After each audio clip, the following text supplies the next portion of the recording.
I think about myself as, starting off as a public servant in New York City public schools 20 years ago, the ways that AI could have made my job easier and better so I could have served kids better would have been really powerful.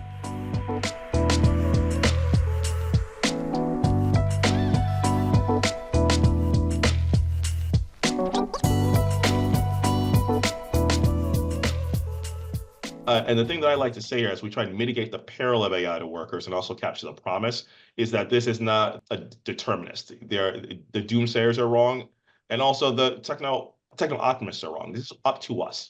And so the question is, how do we deal with those bad things that are real, but also make sure we don't take opportunities off the table that could make workers' lives particularly much better. So that's the big challenge. Mitigate the peril, capture the promise.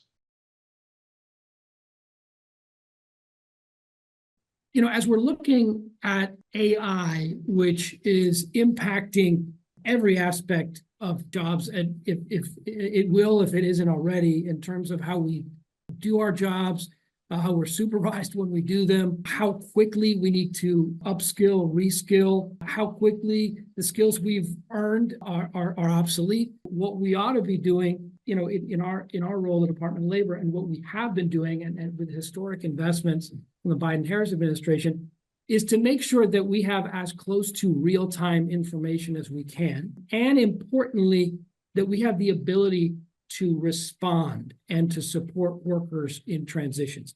The overwhelming majority of job training is unsubsidized training in the private sector, right? But where there are gaps to be filled, the Department of Labor provides the federal funding locally administered to fill those gaps. Really, the approach from the Department of Labor is just to make sure that our system works smoothly. Yeah. The system of connecting workers to opportunity, making sure that they have the opportunities to upskill and reskill, and the same thing for employers, that they have access to the hiring services and everything that they need. How do you use, again, the most cutting edge technology that we have to help the people who have been on the wrong end of the economic stick the most? Here's where we can begin to use technology, and the state of New Jersey is a great example. They have created a set of tools, frankly, automated chatbots powered by AI, where you can, instead of filling out a very long form that not phrased in great language, you can have a conversation.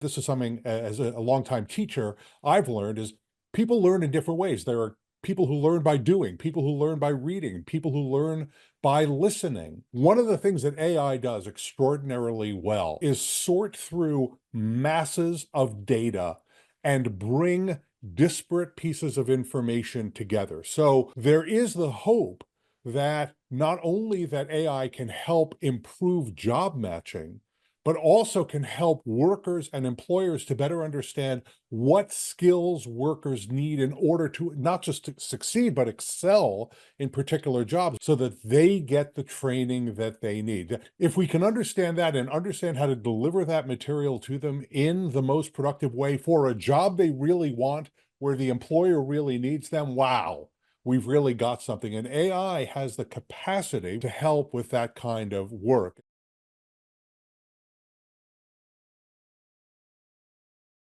Books and training are getting more outdated quickly, honestly. And so the ability to support work-based learning in every way we can means that employers are going to be able to be more agile and adapt and assist their workers to do that. If you look at the president's executive order on AI, we are talking about worker protections at the center, everything we're doing with respect to AI.